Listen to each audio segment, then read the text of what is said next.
Hello दोस्तों, आज की कहानी है भाभी की ममता ने इंसान बनाया भाग एक। दोस्तों, अब हर सप्ताह सोमवार बुधवार शनिवार आपसे मिलेंगे एक नई कहानी के साथ सुबह 11:30 बजे।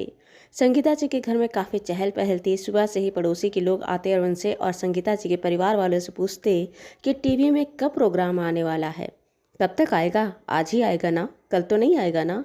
और अगर संगीता और उनके परिवार वाले भी बाहर कहीं जाते और किसी को सामने में देखते तो आगे बढ़कर बोलते, उन्हें बताते, अरे आज पता है दर्शन का प्रोग्राम आने वाला है, देखिएगा बहुत अच्छा प्रोग्राम है, बहुत अच्छा प्रोग्राम होगा, देखना आज आज हमारा लड़का दर्शन टीवी में आने वाला है। गजब की खुशी थी उस घर में।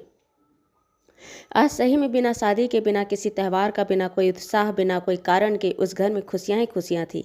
एक अजीब सी खुशी, उन्माद, पागलपन, जोश, बच्चों का उछलना कूदना हो रहा था और बड़े घमंड गर्व से इतरा रहे थे। लेकिन उस घर में सबसे ज़्यादा अगर कोई खुशी से उत्साह से भरपूर था वह थी संगीता जी।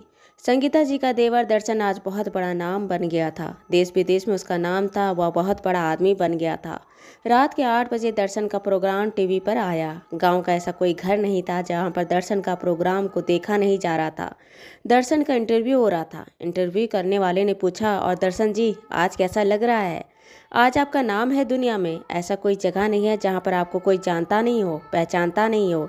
आपने बड़े बड़े हस्तियों के साथ, बड़े बड़े हस्तियों के लिए काम किया है, बड़े बड़े हस्तियों के साथ उठना बैठना है। कैसा लगता है आज?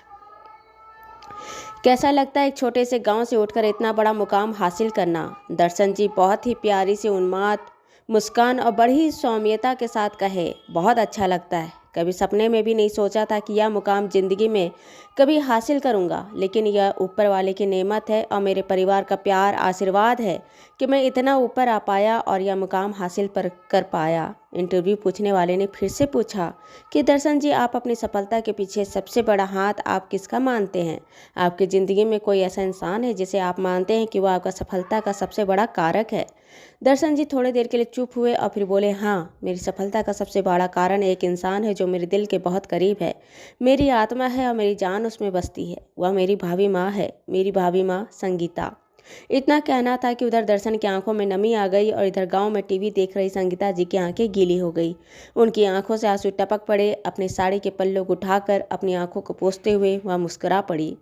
सारा परिवार जब उनको मुड़कर खुशी से देखे तो वह थोड़ी शर्मा भी गई। संगीता जी आज से 40 साल पहले शादी कर इस गांव के एक छोटे से घर में आई थी।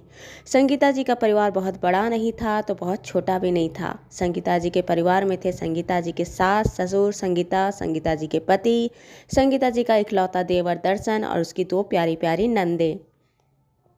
संगीता जी की सास की तबीयत बहुत ज़्यादा ठीक नहीं रहती थी। संगीता जी की शादी कर घर आने के 10 साल बाद ही उनकी सास का देहांत हो गया और उसके कुछ ही वर्षों के बाद उनके ससुर का भी देहांत हो गया। उसके सामने ही दोनों नंदे बड़ी हुई, लिहाजा दोनों नंदों को घर की बेटियों की तरह ही बड़े लाड दुलार से शादी कर उनके ससुराल विदा की। संगीता जी जब शादी कर घर आई थी तब दर्शन उसे उस समय मात्र 5 साल का था। संगीता जी के लिए दर्शन उनका देवर कभी लगा ही नहीं, वह तो उनका बेटा था। सुबह उसे प्यार मनोहार से उठाती, जब रूठ जाता तो मनाती, स्कूल के लिए तैयार करती, उसका टिफिन बॉक्स तैयार करती, खुद नहलाती। उन्हें कभी लगा ही नहीं कि दर्शन उनका देवर है, वह तो उनका हमेशा अपना बेटा ही लगा। अपने सामने ही चड्डी पहन के घूमते हुए दर्शन को बड़ा होते हुए देखी थी। दर्शन अपनी माँ के बाद अगर किसी को अपनी माँ का दर्जा दे पाया था, अपनी माँ जैसा ही प्यार करता था, वह थी उसकी खुद की भाभी माँ संगीता जी। दोनों का प्यार बहुत ही गहरा और अटूट था। यह बात घर में गाँव में किसी से छुपा नहीं था। सब उनके रिश्ते को देखकर अद्भुत थे कि एक भाभी और देवर का रिश्ता भी इतना पाक और इतना स्नेह के डोर से बंधा हो सकता है। दर्शन को छोटे से ही पढ़ाई में बहुत ज़्यादा शौक नहीं था, पढ़ाई में बहुत ज़्यादा मन नहीं लगता था, लेकिन संगीता जी उसके पीछे पड़ी रहती, कभी उसको मना कर, कभी उसे समझा के, कभी बुझा के, थोड़ा कभी डांट के उसे पढ़ने के लिए प्रोत्साहित करती। दर्शन भी अपनी भाभी माँ का मान रखते हुए उनसे अपार प्यार करने की वजह से बहुत अच्छे नंबर से ना सही लेकिन बस औसत नंबर लाकर पास होते हुए एक क्लास से दूसरी क्लास में आगे बढ़ते चला गया। जब वो स्कूल से पास होकर कॉलेज आया तो उसने आर्ट्स लेकर पढ़ाई करना शुरू की, क्योंकि उसकी भाभी माँ संगीता जी ने कहा था कि पढ़ाई ज़िंदगी में बहुत ज़रूरी होता है, इसलिए कुछ भी हो जाए पढ़ाई नहीं छोड़ना। अगर तेरा मन नहीं भी करता है पढ़ाई में तो कम से कम कुछ नहीं तो ग्रेजुएशन की पूरी डिग्री तो होनी ही चाहिए। दर्शन भी चाहता था कि अपनी भाभी का मन पूरी करे और वो आर्ट्स लेकर ही सही लेकिन पढ़ाई कर रहा था। आर्ट्स में कितना पढ़ना था, थोड़ा बहुत पढ़ाई करता और दिन भर इधर उधर घूमता रहता। दिन भर वह कहीं किसी दोस्त के यहाँ बैठता या कहीं जाकर भटकता रहता या फिर उसके दोस्त के घर जाकर उसे ढूंढते।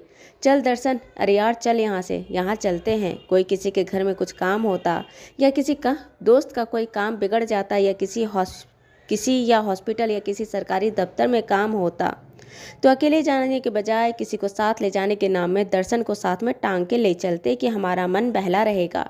दर्शन भी साथ में टहलने के लिए तैयार रहता, जैसे वह अपने टाइम पास अपने समय गुजारने के लिए दर्शन का साथ चाहते थे। दर्शन भी अपना दिन गुजारने के लिए उनके साथ चाहता। दर्शन के जीवन में कोई मकसद नहीं था, बस इधर उधर टहलता रहता था। गांव में दर्शन के भाभी संगीता को लेकर जितना सबके मन में सम्मान था, उतना दर्शन को लेकर उनके मन में एक नकारात्मक भावना थी। कुछ नहीं करता, निठल्ला है, आवारा है, इसके साथ अपने बच्चों को मत भेजो, अरे कुछ काम करने के लिए इसे बुला लो। दर्शन की ज़्यादा हैसियत नहीं थी लोगों के मन में। लोगों के मन में दर्शन के लिए क्या भावना है, संगीता जी सब कुछ जानती थी, प्यार से समझाती थी भी, अपने जीवन में कुछ करने को बोलती भी थी। दर्शन चाहता था कि वह जीवन में कुछ करे, लेकिन क्या करे वह समझ ही नहीं पाता था। जानता ही नहीं था कि वह जीवन में क्या चाहता है, क्या बनना चाहता है, क्या करना चाहता है। पढ़ाई में मन रमता नहीं था तो नौकरी पाना या ऐसा कुछ काम करना उसके बस की बात नहीं थी। उसके अलावा वह क्या करे वह समझ नहीं पाता था। उसकी ज़िंदगी ऐसे ही इधर उधर भटकते हुए गुजर रही थी। संगीता जी जब गांव के लोगों से या उसके पीठ पीछे किसी के द्वारा कुछ कहे गए नकारात्मक शब्द अपने देवर दर्शन के लिए सुनती तो उनका मन कड़वाहट से भर जाता और उसके मन को बहुत ठेस पहुंचती। एक दिन दोपहर को संगीता जी अपने घर के बाहर बैठकर चावल चुन रही थी और दर्शन वही पास में बैठा हुआ था। उसके गाँव के ही एक दोस्त ने आकर बोला, चल उठ चलते हैं। संगीता जी का मन पता नहीं उस दिन क्या हुआ, वह बोली अभी दर्शन नहीं जाएगा।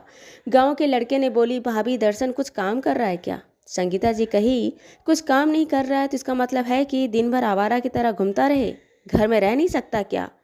उसके बाद उस लड़के ने बड़ी व्यंग्यात्मक लहजे में कहा, भाभी दिन भर तो भटकता ही रहता है, इसके काम धंधा क्या है? अगर मेरे साथ चलेगी तो कोई क्या दिक्कत है, मुझे भी साथ मिल जाता। यहाँ भी बैठकर क्या कर रहा है, मेरे साथ चलता तो कुछ तो काम आता। कहकर वह लड़का चला गया। संगीता जी के साथ पहली बार ऐसा हुआ था कि कोई उनके मुंह पर उन्हें सुना गया था, वो भी दर्शन के लिए। दर्शन भी अपनी नज़रें नीचे कर लिया क्योंकि उसकी वजह से उसकी भाभी माँ को नीचे देखना पड़ा था। संगीता जी अपने आँखों को अपने साड़ी के पल्लू से पोंछते हुए कही, दर्शन मुझे ठीक नहीं लगता कि कोई मेरे बेटे को नकारा, बेकार, निठल्ला, आवारा कहे। मेरा बेटा मेरा गुमान है, मेरा घमंड है, कोई भी मेरे बच्चे को कुछ कहे मुझे अच्छा नहीं लगता। इतना कहते हुए अपने आंखों के आंसू को पोंछते हुए घर के अंदर चली गई। दर्शन अभी भाभी माँ के जाने के बाद वह भी रो पड़ा। वह उठकर वहाँ से गांव की ओर चढ़ पड़ा। क्यों, कहाँ, क्यों, किसके पास, कुछ पता नहीं, बस चल पड़ा। दर्शन अपनी भाभी की रोने पर क्यों और कहाँ चल पड़ा, क्या होगा आगे? क्या दर्शन अपनी भाभी की शिकायत को दूर कर पाएगा? जानने के लिए देखिए कहानी का अगला भाग 2। दोस्तों ये कहानी आपको अच्छी लगी हो तो इसे लाइक करें, शेयर करें, सब्सक्राइब करें और मिलते हैं एक नई कहानी के साथ एक छोटे से ब्रेक के बाद। धन्यवाद।